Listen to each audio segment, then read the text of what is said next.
পৃথিবী ভূষণম রাজা নারীণাম ভূষণম পতি সবরী ভূষণম চন্দ্র বিদ্যা সর্বস্ব ভূষণম। অর্থাৎ ভালো রাজা হচ্ছে পৃথিবীর ভূষণ, নারীর ভূষণ তার প্রতি।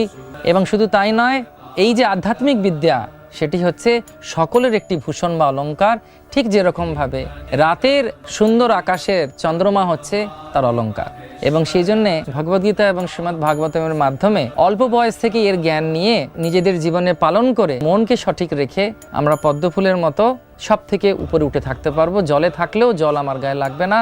কামলা দাল্লা জাল্লা জীবন টালমালা বজহু হরিপদ নিথেরে। অর্থাৎ ভগবান শ্রীহরির ভজন করলে, অর্থাৎ আধ্যাত্মিক চর্চার মধ্যে থাকলে আমরা যে কোনো পরিস্থিতিই থাকি না কেন আমাদের মন উৎফুল্ল থাকবে, আমরা ভালো থাকবো, কারুর দ্বারা প্রভাবিত হব না, কারুর দ্বারা পরিচালিত হব না। আমরা একমাত্র পরিচালিত হব কিভাবে? আধ্যাত্মিক মঙ্গলময় ভগবানের কথার মাধ্যমে।